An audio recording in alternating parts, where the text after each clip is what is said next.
Hi guys, my name is Tasha Love and welcome to my channel.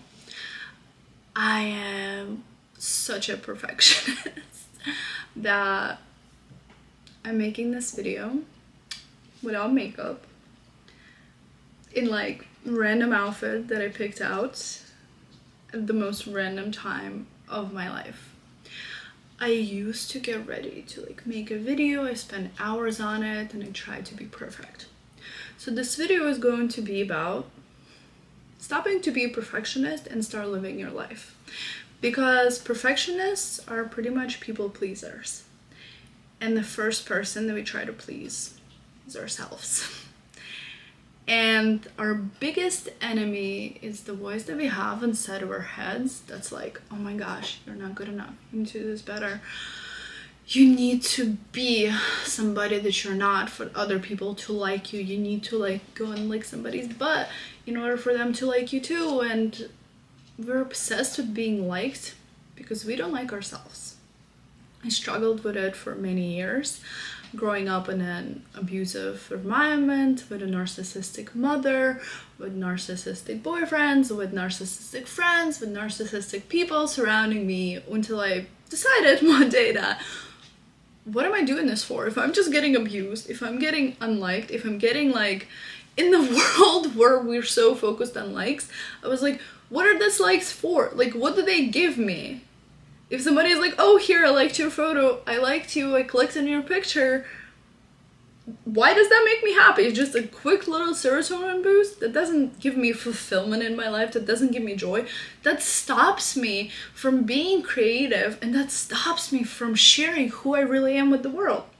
So for the past year, I've been on this journey of self-improvement, and I decided to stop being a perfectionist, which hasn't been the most easiest thing ever, but it's been the most refreshing. Because I started really living. I started doing things that I've been wanting to do, like this channel. And it kind of made me heal. So I'm here to help you heal if you choose to do so. And I'm going to do that by sharing a little story and a little example with you guys.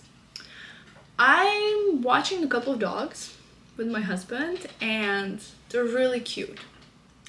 But one dog, well, she is very independent, very confident, very fluffy, adorable, but she kind of does her own thing. Like, she has the perfect personality. She lets you pet her, pick her up, but if she doesn't like the way you're doing it, she just kind of like growls a little bit and goes, no, you can't do that with me. And I've noticed that, oh my gosh, I love that about this dog. Like, it's so great. And then there's another dog, which is super cute too, but there's just something about it that like pisses me off. Like, look at this cutie. She wanted to like come by, hang out, and she's super sweet and super soft, but as soon as she stops liking that, she's just gonna say bye. So anyway, there's another dog.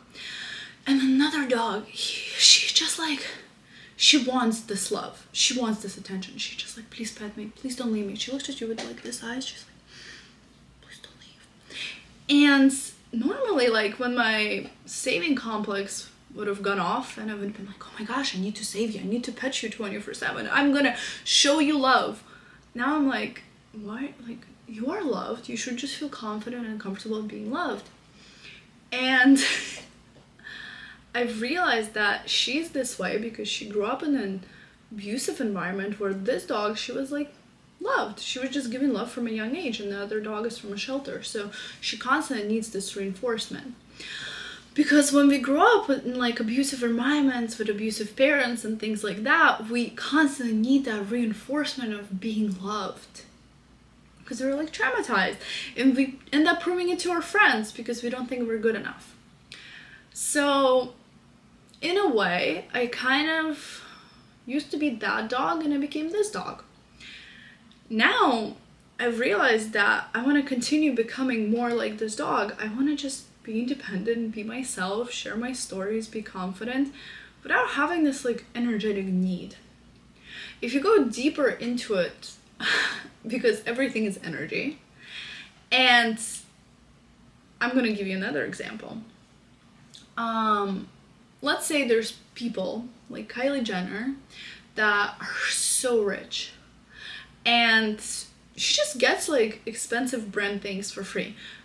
She has so much money where she can go and easily buy that bag, but she gets it for free. Yes, it's partially for marketing purposes, but it's also because she has this energy of like, I already have a Prada bag, I don't really need it. And people are like, here, have another Prada bag.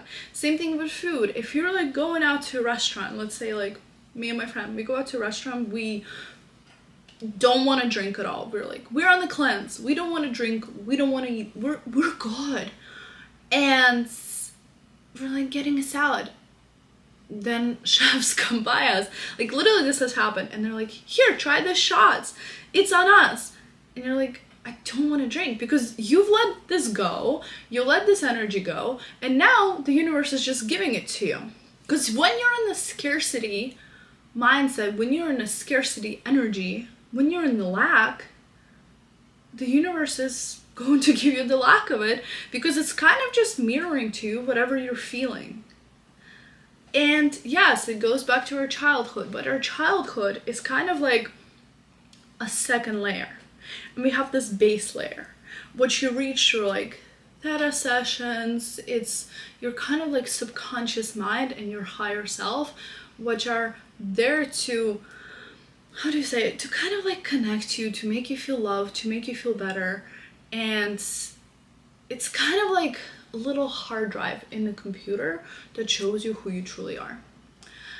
And the second layer is the programs that you download onto the computer and put on that hard drive yourself, or through your parents, or through your friends, or through the world and universe around you while you're growing up, while you're doing other things. So now we're sitting there thinking like, we have this computer and we can't do anything about it. Like, it's already programmed, we don't want to take our time, we don't want to program it, we don't want to do anything with it. Like, why should we, right? It's too much work. So we end up living the same situations over and over and over again. Instead of living our authentic, happy lives, we end up people pleasing, or we end up being angry and playing out those roles in so many different ways that are not enjoyable, because all of them are for like this outside satisfaction that never really comes, and it's kind of sad. So what you could really do is start to like notice the little things that you do. For example, like when you go and people please someone, or when you yell at somebody, or when you feel a certain way, and when you hear this like negative voice in your head, you need to sit there and be like, is this even my voice? Where is this coming from? Is this my mother's voice? Is this the voice I kind of made up to push myself? Because we have stepped out of this reality of needing to push ourselves, of needing to prove ourselves. We have stepped into the reality of, you are the creator. You are God. You can do anything you want to do. All you have to figure out is what you truly want on this like base cellular level, and go and live your life and live it joyfully. Like, what? See, she's like, I don't like this anymore, so she moves. But it's kind of like, you go out there and you're like, what brings me joy? And as long as you're having fun, genuine nice fun, life starts giving you gifts, and life starts giving you whatever it is that you want. But you have to let yourself do it. So you have to get rid of that horrible voice in your head and start turning that like negative self-talk into the positive self-talk. Like, hey, you don't need makeup, you look beautiful. Are you putting on makeup to put on a show, or are you putting on makeup because you had fun putting it on, because you enjoy putting it on, and you don't need to spend 12 hours perfecting, and you don't need this like amazing foundation to be like somebody, because maybe your skin is beautiful without it, or with it. You're doing things for joy. You're wearing clothes that make you feel good. Stop trying to prove to other people that you are worthy, because you already are worthy. And I'm going to put out a meditation for this. First one is going to be when you're going to meet your inner child, and you're going to give that inner child some love. You're going to sit there and talk to her or him, and you're going to be the parent, and you're going to give them this like protection, you're going to give them the confidence, And you're gonna go back to that meditation and to that state and to that inner child anytime you try to bring yourself down. It really works. It's one of the best things to do. What I've done for myself is I've literally like met my inner child, and then I try to like change my subconscious thoughts through the taugh healing sessions. But now those sessions are not even like crazy long for me, because I literally just go into that taugh state. I'm like, okay, I have this belief, I don't like it, I don't want to live this way anymore. I change it, and then I track my behavior and see that it changes. It changes like this. If you get to the base layer of your brain, it can go like this, and it can go quickly, especially in our time, especially on the new earth right now. And I'm done gatekeeping this, because it's nice, it's fun. We are meant to live in heaven, but we have to create the heaven ourselves, which is kind of cool, because we have this clean, gorgeous slate, and we can go live our lives. And it's freaking wonderful. And the second thing I'm going to do is ask you this question. This is what I'm going to leave you with. You can journal on it, you can just think on it, but try to put it out there and get yourself an answer. What makes you happy, genuinely happy? What brings you joy? And why aren't you doing more of that? To the question why you're not doing more of that, the answer will probably be my inner voice, because I judge myself for it, because it's not normal, it's not good enough, it's not what I'm used to, it's not okay. But here's what I'm going to tell you. Journal on it, and anytime you think you're not this or you're not that, or something is like you can't have fun, breathe, like, and then say, yes, I can, I'm allowed to, because Tasha loves it. So I love you guys, have so much fun. Thank you for being on my channel, and thank you for meeting Pickles. Thank you for 2 Pickles, because she literally gave me those feelings and thoughts in my life to be this independent, awesome woman, and that independent energy just attracts things, and it's nice and it's authentic. So go be like Pickles, or go be like yourself.